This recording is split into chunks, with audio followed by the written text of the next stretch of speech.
What's going on there, everyone? Jim Clark here. I'm an attorney and I represent landlords and active real estate investors. We do the straight up real estate closings, draft, negotiate lease agreements, contracts, entity formations, all the things real estate attorneys typically do. But we also get involved with the more complex and messy stuff. The tenant evictions, complex real estate litigation, setup and compliant use of self-directed IRA structures, sophisticated asset protection planning, and partnership and joint venture arrangements and disputes. I've been in practice since 2002, and since that time I've seen thousands of deals, both in my own investing and for clients. As an attorney, I've worked with the best in the business, and I've gone toe-to-toe against the best. They say in real estate, you're learning something new every day, and that's true, but over the years I've seen a lot. And I'm hoping that through these presentations, I can share some of these experiences and what I know so I can help you become better at what you do. Before we get started here, I just need to mention that the material provided in this presentation is informational only and not for the purpose of providing legal advice. You should contact your attorney to obtain advice with respect to any particular issue or problem. The use of and viewing of this presentation or any of the links contained do not create an attorney-client relationship.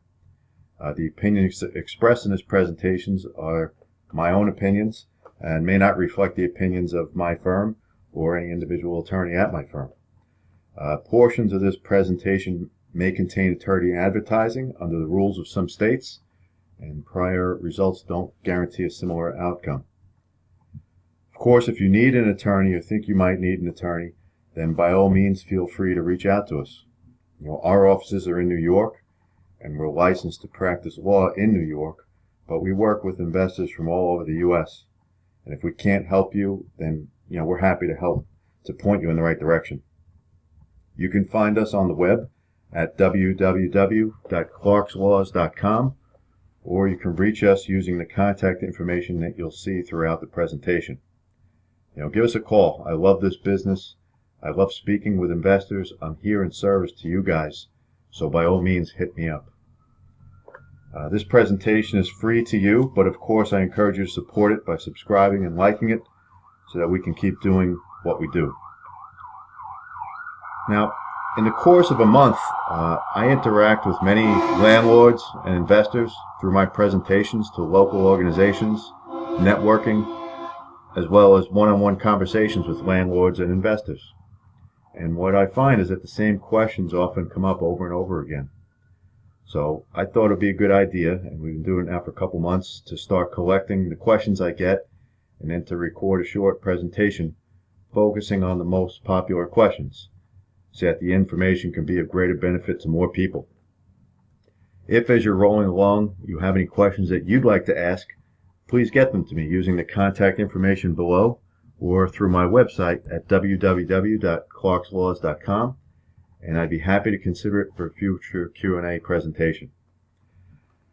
I've been trying to keep these presentations to no more than 15 minutes, but we'll see how it goes. Either way, I hope you find this information to be helpful.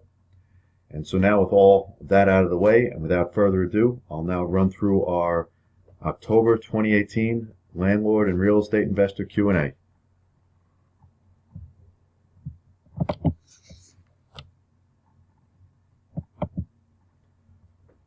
First question.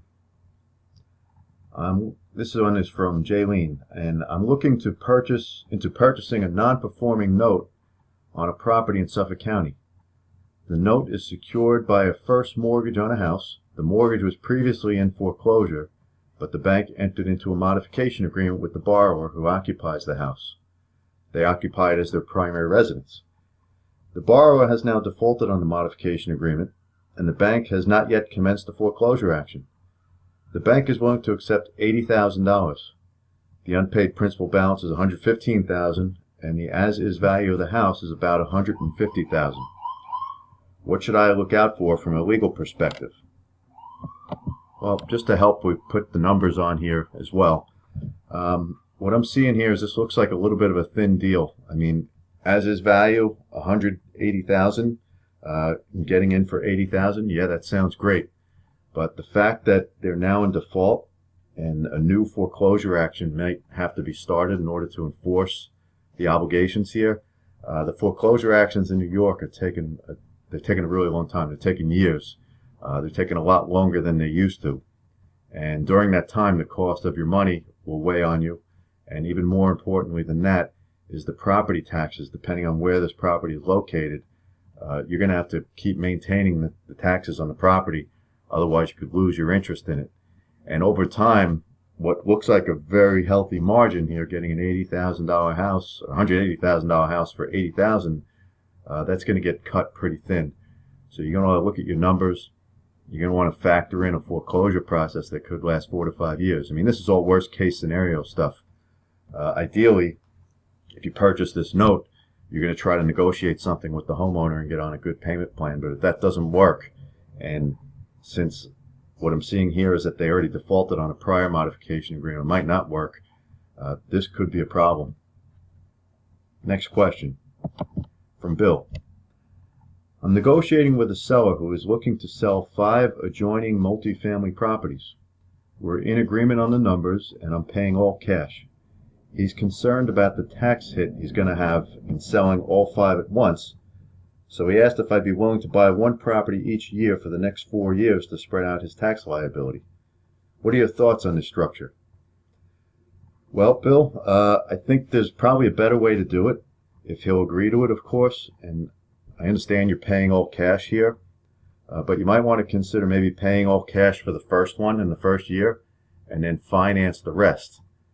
That way you can lock in a price and lock in sale. Because otherwise, if you have an agreement to purchase over the course of 5 years or 4 years, a lot can happen in the market in that time. And, not only that, but you'll have 1 property each year. He's still going to own these other properties that he knows he's already guaranteed to sell. So he might not take care of them as well as you would have liked. He might have tenants in there that really are not the best. Whereas if you get control of all 5 of these adjoining properties, you can immediately move to increase the value of them, get tenants that you want, be in control of it, plan your improvements, whatever you're going to do. And you're the one with all the incentive because you're the one that's going to own these properties. He seems like he's more interested in getting his number, which you guys agreed to, and avoiding the tax hit. But other than that, he might not be motivated to continue maintaining these properties. So I would consider negotiating a seller financing deal. And that way he can defer his tax liability over the years, and you can gain control and do what's best for the properties that are going to be yours. Next question is from Harvey. My commercial tenant presented me with a landlord waiver and consent in connection with some equipment financing they're doing. Should I sign it? Well, these are interesting documents. They come across pretty innocuously. Usually it's a commercial tenant who's looking to get some kind of equipment financing secured by UCCs against the business and things like that.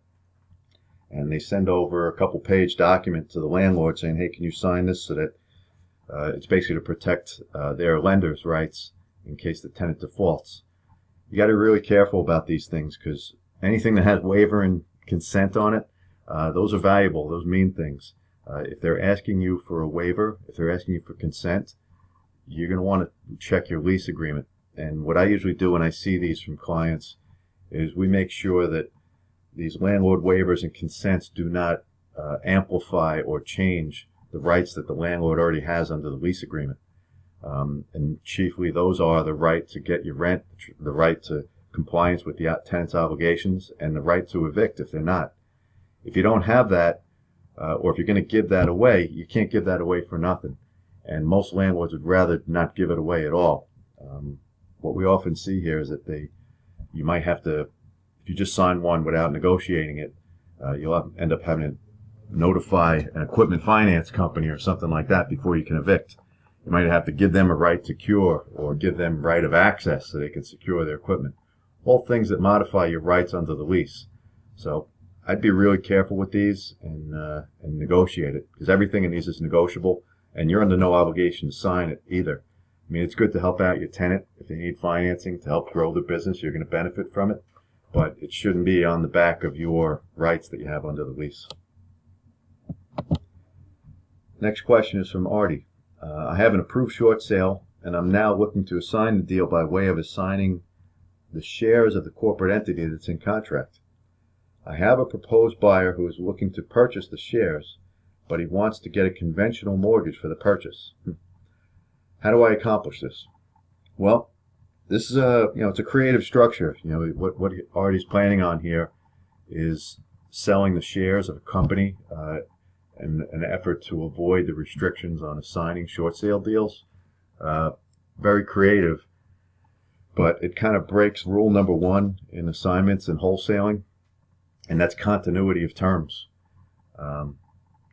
Artie, I'm sure, as an investor with a short sale, probably has an all-cash deal approved here, and now he's going to agree to assign it to someone with conventional financing. The conventional financing, these type of deals, when you're assigning shares, you're actually purchasing shares of a company. You're not really purchasing real estate.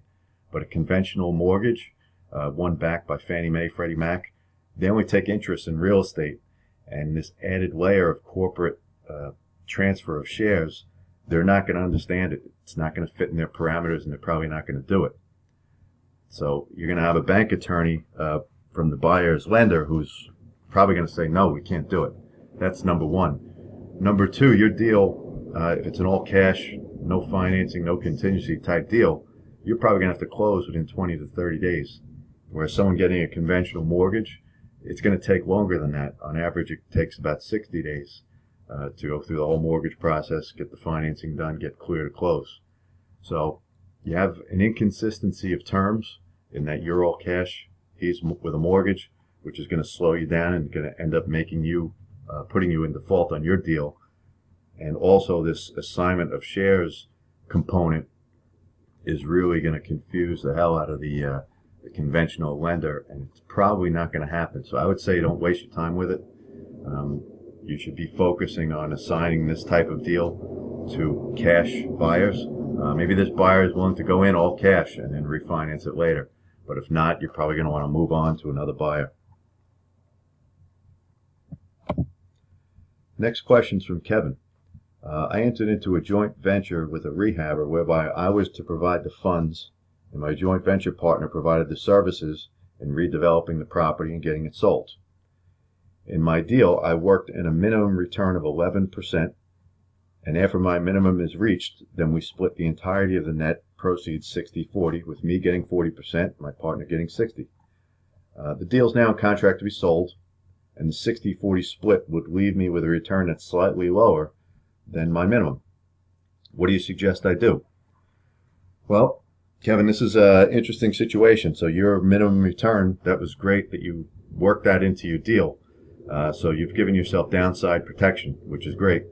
And now you're faced with the opportunity of having to actually exercise your downside protection. But it sounds like it's going to be on the back of your rehabber, who probably found this deal, worked on it, and did everything else.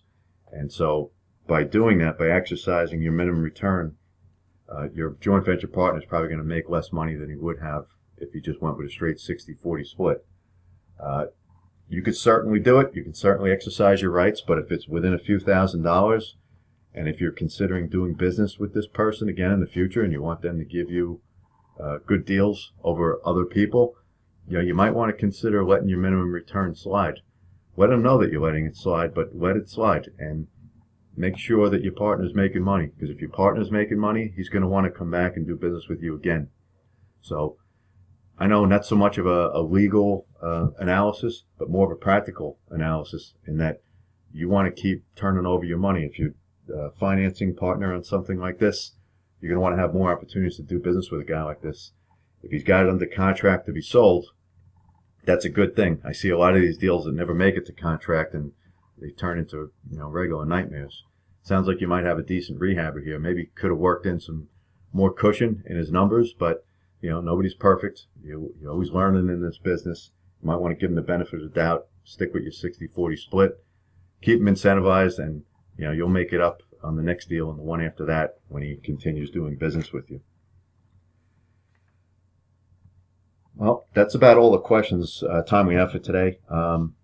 As we get closer to wrapping up here, I just want to reiterate that if you have any questions that you'd like to ask, please get them to me using the contact information below or through my website at www.clarkslaws.com, and I'd be happy to consider it for a future presentation.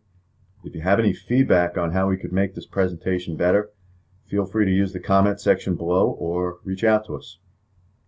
And if you like the presentation, then you can help keep it going by liking to show your support or subscribing so that you'll be notified when new content is posted, and so that we can keep doing what we do and stand in service to you. So that's all we have for this time around. I'm Jim Clark. Thank you for tuning in, and we'll see you next time.